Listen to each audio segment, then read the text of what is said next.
And breaking news coming in, Rahul Gandhi's dissent note has been accessed by NDTV. Remember, the dissent note was submitted during the selection committee meeting that was taking place in New Delhi, after which the new chief election commissioner has been appointed. Gyanesh Kumar has been appointed now.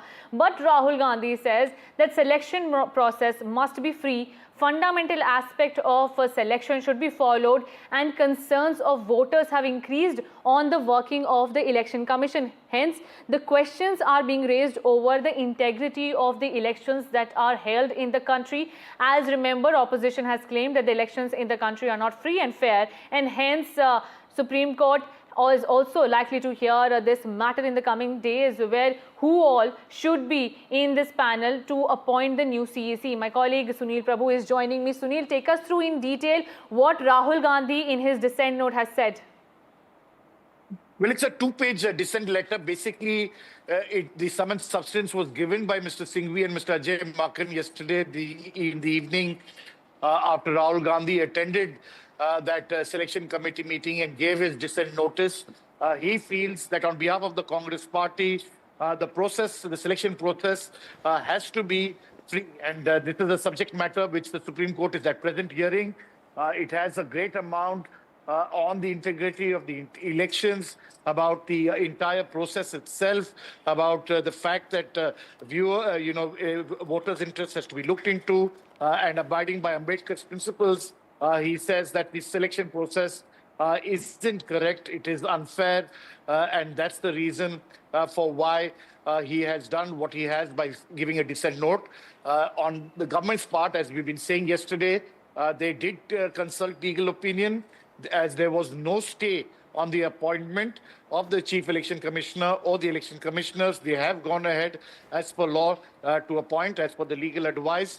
And since there was a vacancy with Mr. Rajiv Kumar demitting office today, they have decided against any effort to delay that entire process. So that's what has happened in terms of the Chief Election Commissioner, Mr. Rahul Gandhi's dissent note, and the government's viewpoint.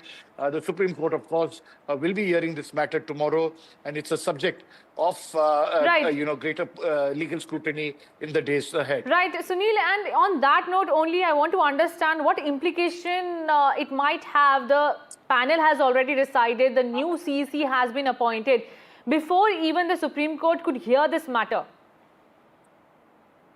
Well, so as I've been saying right for the last 2 days, this will be subject to the Supreme Court's the caveat. The Chief Justice of India has already said that since the matter is pending, the appointment will be subject to that.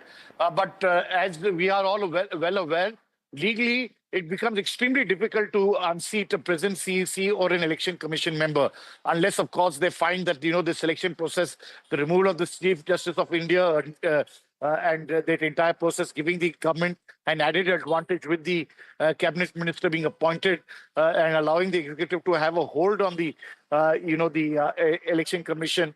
Unless that Supreme Court finds that wanting, it will be extremely difficult. But nevertheless, at present, Mr. Gyanesh Kumar will be the Chief Election Commissioner when he takes over tomorrow. He will remain in office right up till the end of just the beginning of the general elections. And the other appointment, Mr. Vivek Joshi, will become the next CEC in all likelihood. Of course, he'll go through the same selection process. The convention is that he should be appointed and he'll oversee the general elections in 2029. Sunil, now the new CEC's appointment also gives, a boost to the opposition, which has been claiming that opposition's voices are being stifled by the ruling government. And in the matter, we saw how last night, in a matter of few minutes, this midnight decision that was taken by that panel, does it highlight that the centre is in no mood, or the government is in no mood to entertain what the opposition is saying? Not entirely, because as I explained to you, the government had consulted legally. There's no stay on the appointment. And since there was a vacancy, they wanted to fill it. Yes, there was a midnight hurry. They got the president to sign. Otherwise, it was expected to be done this forenoon. But given the fact that anybody would move the Supreme Court to delay or stay the decision, that's the reason why the government decided immediately after the selection committee meeting with Rahul Gandhi's dissent note to go ahead with the entire process of sending the letter, the notification to the president for her signature, and it was gazetted late last night. Sunil, while we see that the opposition has been claiming that the CECs are not working in a fair manner, will we see the opposition leaders coming and extending an olive branch to the new CEC, Gyanesh Kumar? Will we see any meetings that might take place to ensure that opposition is also on the one page with the centre on the election process that is being conducted in the country? Well, I think the onus now will be on the Election Commission to ensure one way or the other that the entire process is done in a free and fair manner. And it's in that context that the government of India will work in unison with all stakeholders. They have come under greater scrutiny.